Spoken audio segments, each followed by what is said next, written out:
అందరికీ hi. Hello. నా పేరు Swathi. So, I'm an aspirant. నేను ఒక యూపీఎస్సీ యాస్పిరెంట్‌ని. సో, నేను 2027 అటెంప్ట్ ఇస్తున్నాను. నా సెకండ్ అటెంప్ట్ ఇస్తున్నాను. సో, నా ఫస్ట్ అటెంప్ట్ నేను 2025లో ఇచ్చాను. But I couldn't make it. So, ఎందుకు అవ్వలేదు అంటే I have figured out some reasons and I'm working on that currently. So, నేనేమనుకున్నాను అంటే ఈ 1 ఇయర్ ఏదైతే ఉందో right from today 1 year journey నాకు ఎంటైర్ 2026 ప్రిపరేషన్ జర్నీ ఏదైతే ఉందో I have planned it in such a way so that నాకు consistency కూడా నేను ఎక్కడ తప్పకుండా ఉంటాను అనేసి I have decided to start this YouTube channel. So ఇందులో I'm not posting any of such vlogs and all study routines అని అవేం నేను పోస్ట్ చేయను. So this YouTube channel I have only created so that నేను ఆ రోజు ఏదైతే చదివానో దాన్ని ఒక 10 to 20 మినిట్స్ వీడియోగా చేసి నేను అప్లోడ్ చేయాలి అని నేను అనుకున్నాను. So that I can have the consistency and నేను ఏం చదువుకున్నాను అనేది ఎవరైతే ఈ వీడియోని ఫాలో అవుతారో, ఈ ఛానల్స్‌ని ఫాలో అవుతారో and they can also have an idea అనేసి నాకు అనిపించింది. So if you like it you can follow it. So that is the thing. So this is my first day of the UPSC journey. So which I'm starting it from 17th of December 2025. So from this day, I'll be posting everyday video until I get my 2027 prelims. So ఈ రోజు నేను fundamental rights గురించి చదివాను. Polity. So we all know polity అనేది GS2కి ఎంత ఇంపార్టెంటో we all know that and మీకు మీరు ఆ సిలబస్ కాపీ కూడా మీరు పెట్టుకొని ఉంటారు. సో సిలబస్ ప్రతి ఒక్క ప్రిపరేషన్‌కి first and foremost document that you have to go through is your syllabus copy. So మీరు మీ సిలబస్ కాపీని ఎంత క్షుణ్ణంగా పరిశీలిస్తే మీకు అంత బాగా అర్థమవుతుంది సిలబస్ ఏంటి అనేది. So we all know polity అనేది GS పేపర్ 2 కిందకొస్తుంది. And you'll also get MCQs from the polity for your prelims. Prelims కి కూడా polity session అనేది చాలా important and I can say it's a back bone. Maximum questions అనేవి వచ్చే అవకాశాలు చాలా ఉన్నాయి. So you should not miss having polity in our preparation. So before getting in to today's topic, so I hope మీకు ఇవన్నీ ముందే తెలుసు అని నేను అనుకుంటున్నాను. అండ్ ఈరోజు నేను ఏదైతే చదివానో ఫండమెంటల్ రైట్స్ అనేవి, సో వాటి గురించి నేను కొంచెం మీకు చెప్పాలి. వాట్ ఐ హావ్ లెర్న్డ్ అనేది నేను చెప్పాలనుకుంటున్నాను. Like it will be a little revision for me and ఎవరైతే ఫాలో అవుతున్నారో వాళ్ళకి ఒక అండర్‌స్టాండింగ్ కోసం, ఎవరైతే కొత్తగా ప్రిపరేషన్ స్టార్ట్ చేస్తున్నారో వాళ్ళకి ఒక లిటిల్ అండర్‌స్టాండింగ్ కోసం I have thought I can make this. So, hello, hi, welcome to my channel. And ఈ రోజు నేను చెప్పబోయేది ఫండమెంటల్ రైట్స్ గురించి, which are under part 3 of our constitution. Part 3 of our constitution లో from article 12 to 35. ఆర్టికల్ 12 నుంచి 35 వరకు మనకి fundamental rights అనేవి పార్ట్ 3 ఆఫ్ ద కాన్స్టిట్యూషన్ కిందకు వస్తుంది. సో ఈ రోజు నేను అసలు ఫండమెంటల్ రైట్స్ అంటే ఏంటి, వాటి కింద ఏమేమి ఆర్టికల్స్ ఉన్నాయి, సో అండ్ ఎందుకు ఫండమెంటల్ రైట్స్ అనేవి మనకు అంత ఇంపార్టెంట్ అనేది నేను ఈ వీడియోలో చెప్పబోతున్నాను. So let's start. అసలు ఫండమెంటల్ రైట్స్ అంటే ఏంటి అనేసి అడిగితే, మన కాన్స్టిట్యూషన్ మన ఇండియన్ సిటిజన్స్ కి అంటే భారతీయ పౌరులకి కొన్ని హక్కులు అనేవి ఇచ్చిందనమాట.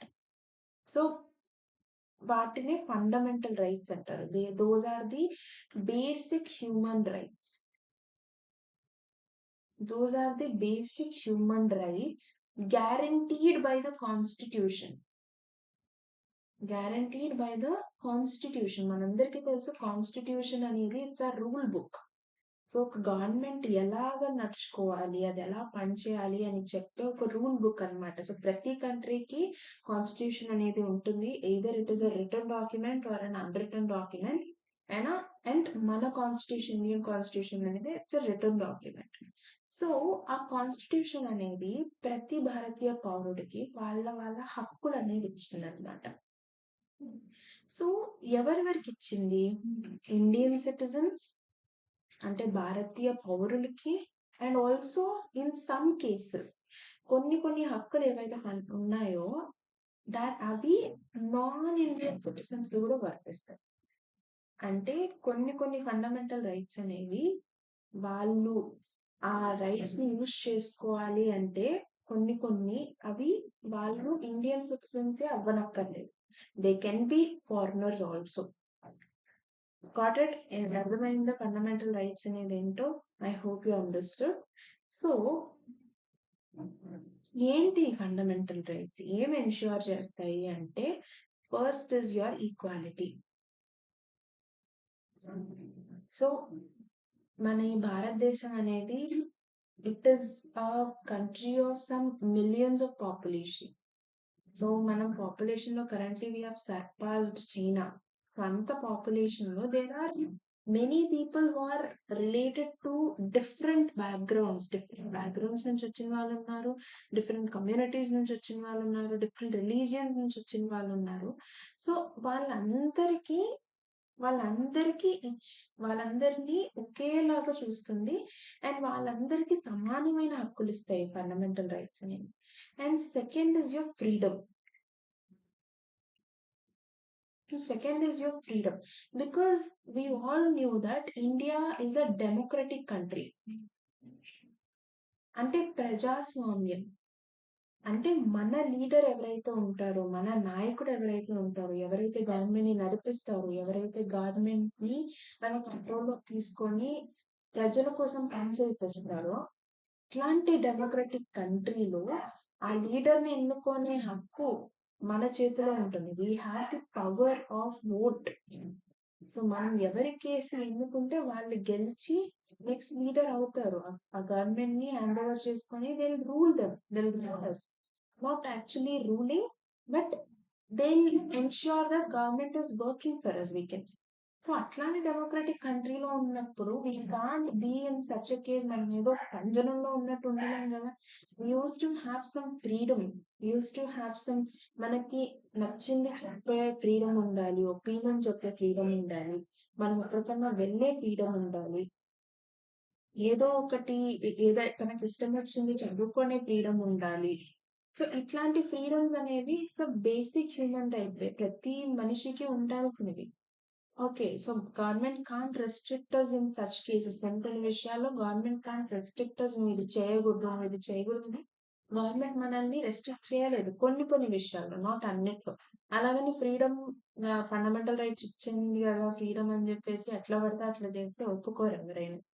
సో సర్టెన్ కేసెస్ లో కొన్ని విషయాల్లో ది కంట్రీ సిటిజన్ కి ఫండమెంటల్ రైట్స్ అనేవి ఫ్రీడమ్ ఇస్తాయి. So next is your protection from exploitation. Protection from exploitation.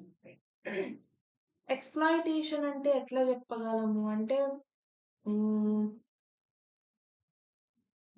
Without నీ డిగ్నిటీ పోగొట్టకుండా ఉండడానికి, లైక్ నలుగురిలో నవ్వుల పాలవ్వకుండా ఉండడానికి వీ కెన్ సే దాట్.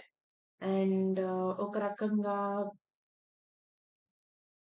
అంటే ఒకరి లైఫ్ ని మనం అడ్వాంటేజ్ గా తీసుకోకుండా ఉండడానికి, లైక్ మనం ఉన్నాము ఇప్పుడు మన బ్యాక్గ్రౌండ్, ఫినాన్షియల్ బ్యాక్గ్రౌండ్ అనేది అంతగా లేదు, మనం అంత రిచ్ కాదు. సో మన ఫినాన్షియల్ బ్యాక్గ్రౌండ్ ని వాళ్ళు అలసుగా తీసుకొని they are taking advantage of that. If they are using it for other people selfishness, ఇంకొకరు మన ఆ హెల్ప్లెస్నెస్ ని అడ్వాంటేజ్ గా తీసుకొని వాళ్ళ స్వార్థం కోసం యూజ్ చేసుకునే దాన్ని మనం ఎక్స్‌ప్లాయిటేషన్ అంటారు. Which means using someone wrongly for their personal gain. So అట్లాగా మనల్ని మనం ప్రొటెక్ట్ చేసుకోగలం. So that is the protection from exploitation. And ఇంకొకటి ఏంటి అంటే ఫ్రీడమ్ ఆఫ్ రిలీజియన్. సో నేను ముందే చెప్పాను ఫ్రీడమ్ అనేది.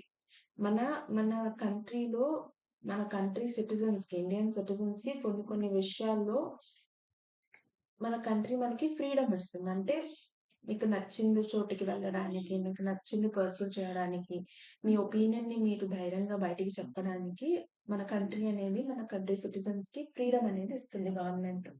సో అట్లాగే ఫ్రీడమ్ ఇచ్చే దాంట్లో one of this freedom of religion. So మన కంట్రీ అనేది it is basically unity in diversity, అంటే భిన్నత్వంలో ఏకత్వం. చాలా రిలీజియన్స్, చాలా కమ్యూనిటీస్ అనేవి ఒక్కటిగా ఉంటున్నాయి ఒక కంట్రీ కింద.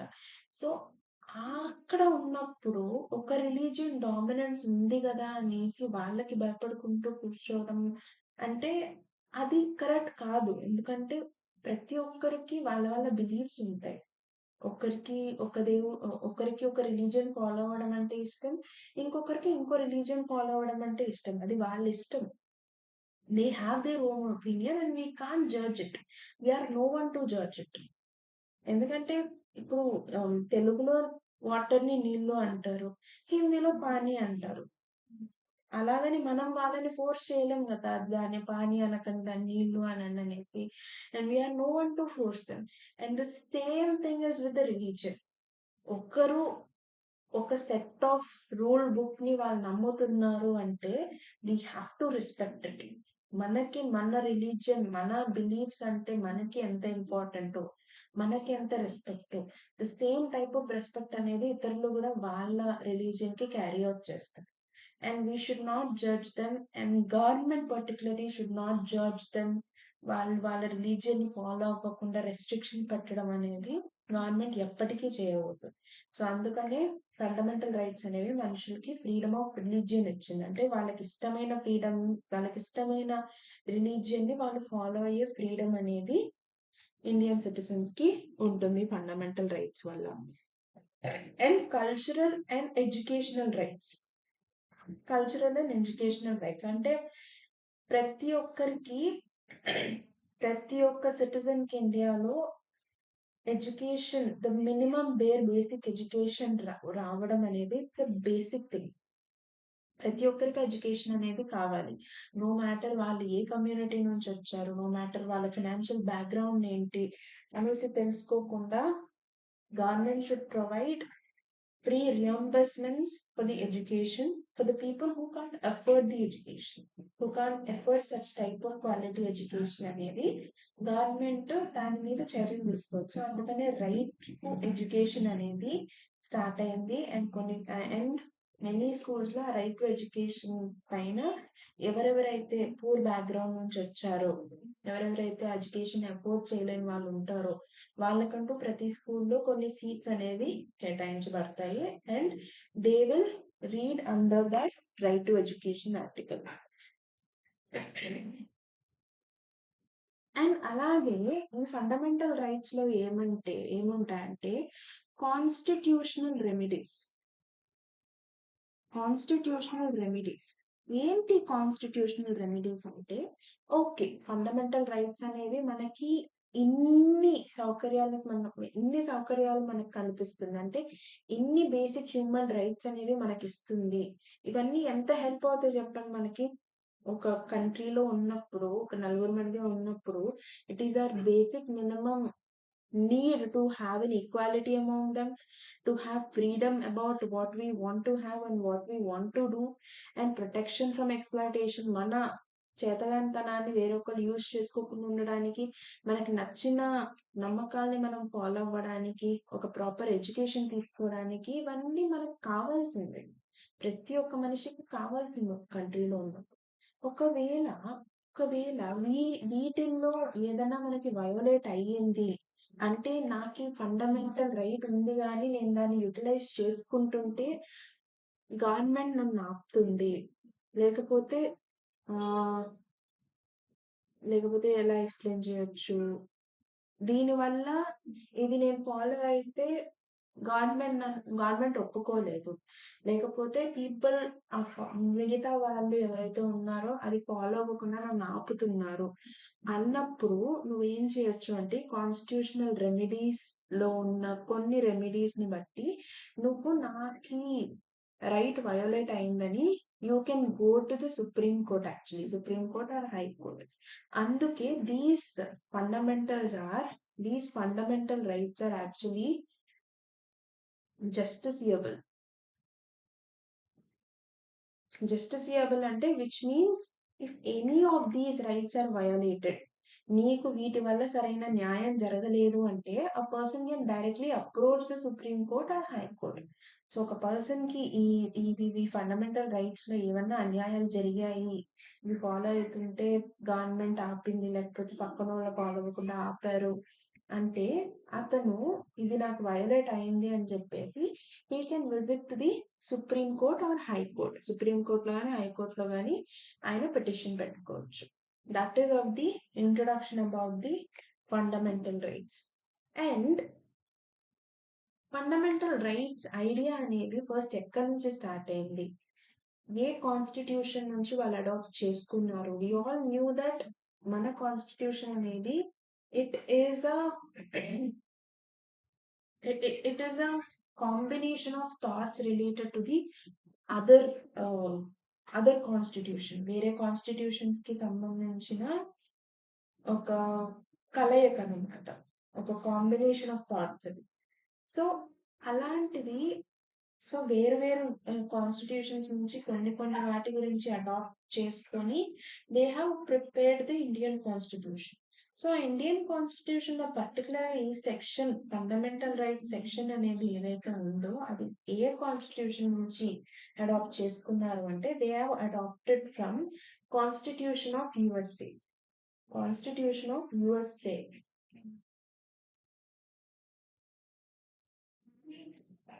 యుఎస్ఏలో ఉండే బిల్ ఆఫ్ రైట్స్ అనే కాన్సెప్ట్ నుంచి ఫండమెంటల్ రైట్స్ అనే కాన్సెప్ట్ ని మన ఇండియన్ కాన్స్టిట్యూషన్ లో అడాప్ట్ చేసుకున్నారు. Clear everyone? సో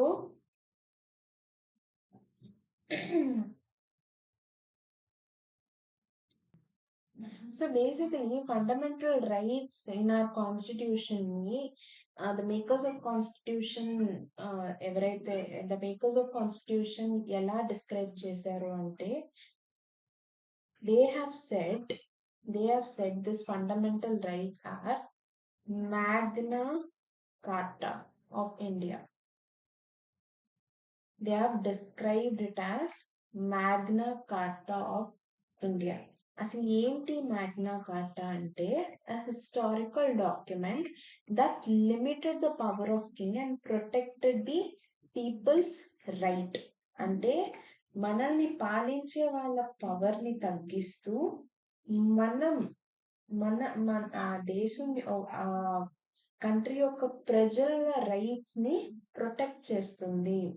అంటే ఎవరైనా సరే మన ఫండమెంటల్ రైట్స్ ని ఎట్టి పరిస్థితుల్లో వాళ్ళు వయోలేట్ చేయలేరు. They can't be violated and violate చేసే లాంటి లాస్ ని కూడా ఎవ్వరూ తీసుకురాకూడదు. సో అది కంటిన్యూగా చూద్దాం మనము నెక్స్ట్ వీడియోస్ లో. అండ్ కొన్ని విషయాలు ఈ ఫండమెంటల్ రైట్స్ ఖచ్చితంగా వయోలేట్ చేయాలి కదా, ఏం చెయ్యలేము అన్న పరిస్థితుల్లో ఏంటి అనేది కూడా మనం ఫర్దర్ వీడియోస్ లో explain చేసుకున్నాను. So I hope you have understood about the basic understanding of what are fundamental rights అనేది అర్థమైందని నేను అనుకుంటున్నాను. So that's it for today. So I'll meet on tomorrow, the second day of my preparation. So ఆ second day లో నేను ఏమేమి నేర్చుకున్నాను అనేది మీకు ఎక్స్ప్లెయిన్ చేస్తాను. Thank you so much. Bye.